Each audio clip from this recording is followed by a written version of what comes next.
अस्सलाम वालेकुम फ्रेंड्स, मेरा नाम है सुमैर और आप देख रहे हैं सभी सुमैर यूट्यूब चैनल। तो दोस्तों, ड्रामा सीरियल मायरी से सुपरस्टार बनने वाली ऐना आसिफ को तो आप सब बहुत पसंद कर रहे हैं और उनके चाहने वालों की तादाद लाखों में हो गई है।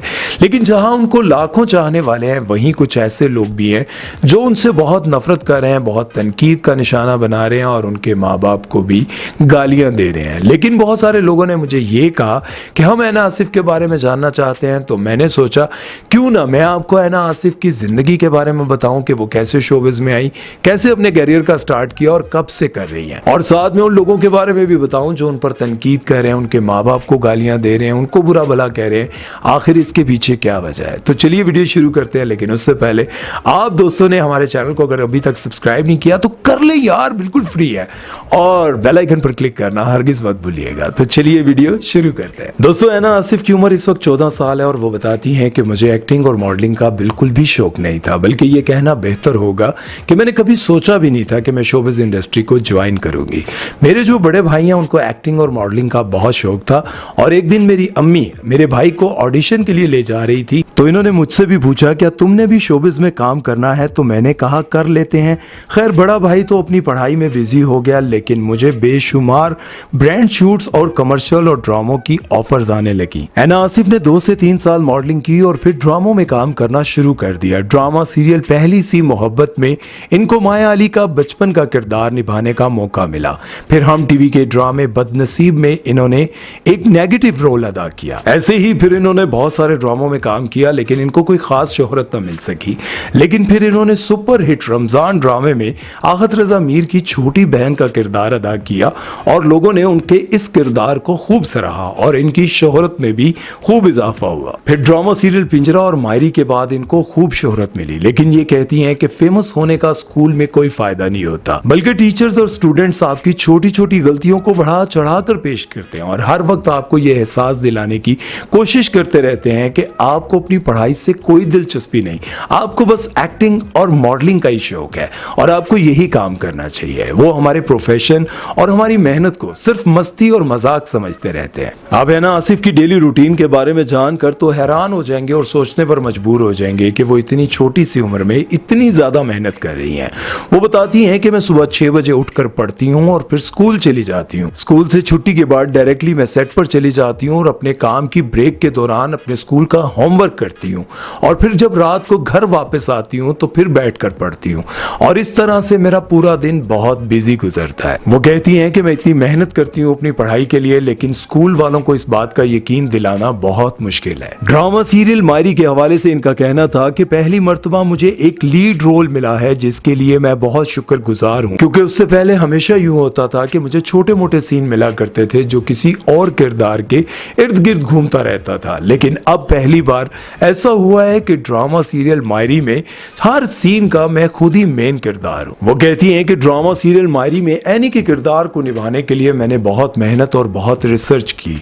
मैं ऐसी बहुत सारी लड़कियों से मिली जाकर जिनकी छोटी उम्र में शादियां हो गई थी और उनके हालात के बारे में जानने की कोशिश की, उनके साथ टाइम स्पेंड किया और अपने दिमाग में सारे किरदार को पहले खूब बिठाया। वो कहती हैं कि मैं इस किरदार में इतना खो गई हूं कि मैं जब भी सुबह उठती हूं तो ये सोचने पर मजबूर हो जाती हूं कि अगर मेरी भी इस उम्र में शादी हो गई होती तो मैं अम्मी के हाथ का नाश्ता करके स्कूल जाने के बजाय इस वक्त अपने शोहर को नाश्ता देकर उसके कपड़े इस्त्री करके उसको काम पर रवाना कर रही होती। और तब मुझे एहसास होता कि उन लड़कियों की जिंदगियां कितनी मुश्किल होती होंगी जिनकी बचपन में शादियां हो जाती हैं।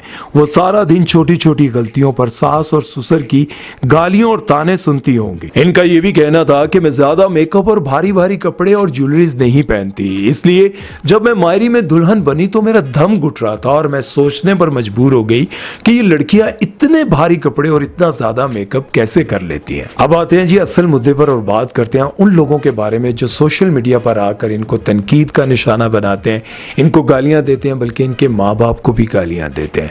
जैसा कि मैं आपको बता चुका हूं कि लोग इनको बहुत पसंद कर रहे हैं, इनसे बहुत प्यार कर रहे हैं, लेकिन उनसे कई गुना ज्यादा वो लोग भी हैं जो इन पर बहुत ज्यादा तनकीद कर रहे हैं। ये कहती हैं कि सोशल मीडिया पर बहुत सारे लोग ऐसे भी हैं जो आकर मुझे बहुत सारी गालियां भी देते हैं, तनकीद भी करते हैं और कहते हैं कि ये तुम किन कामों में लग गई हो, छोड़ो ये मॉडलिंग और एक्टिंग और अपनी पढ़ाई पर तवज्जो दो।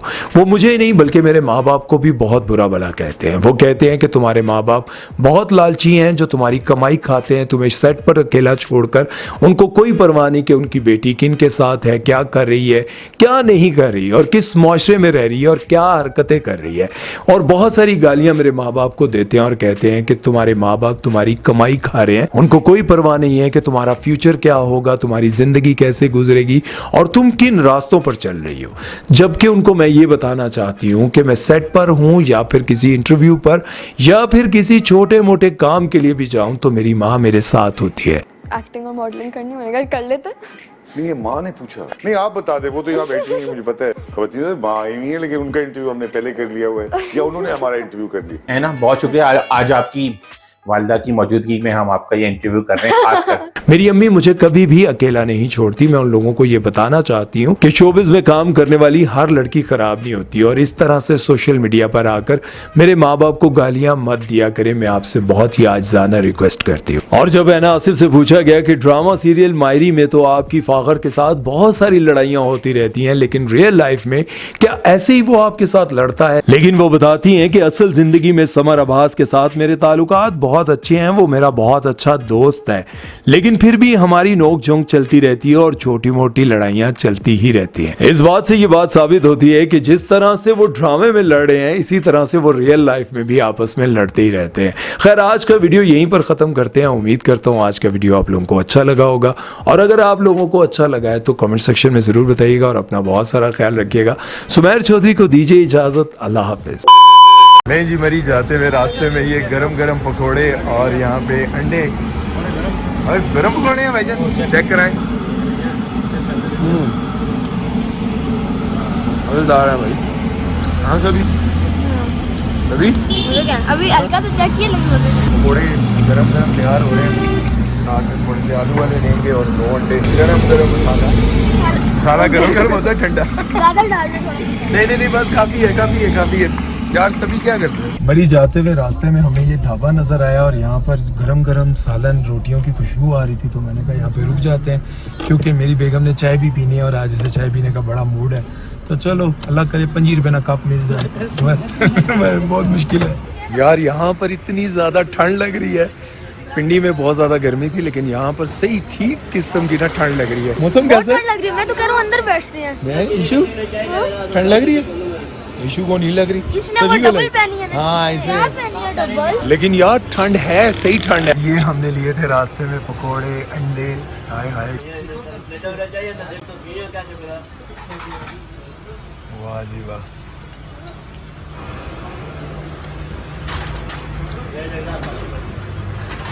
हाँ, ओए होए होए, मेरा देसी रोल देखा। बिस्मिल्लाह रहमान रहीम।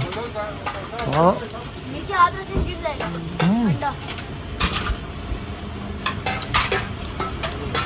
मजेदार खट्टी मीठी सी चटनी है।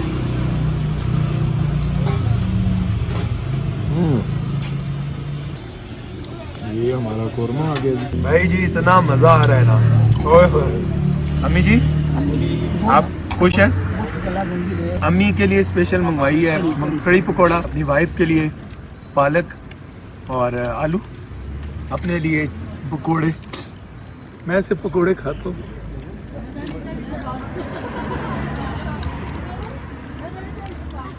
बिस्मिल्लाह रहमान रहीम। भूखा।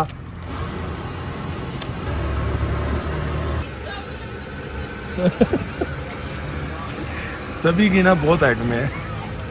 Atom bomb. मैं आपको एक छोटा सा क्लिप दिखाता हूँ। अभी कल हम खाना खाने गए थे बारबेक्यू। आप यकीन करें, वहाँ पर इतना ज़्यादा मज़ा नहीं आया जितना मज़ा यहाँ ढाबे पे आया। आ गया जी खाना आ गया।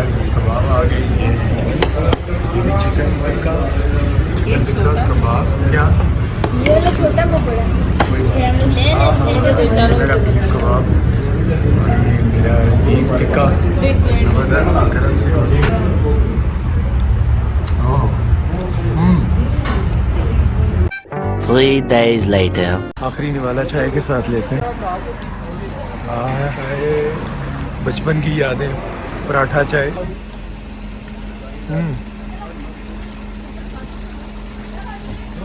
ठंड लग रही है यार यहाँ पे। देखा मेरे तो यकीन करो सही बचपन याद आ रहा है। बाबा, एक रोटी और लगवाने चाहिए।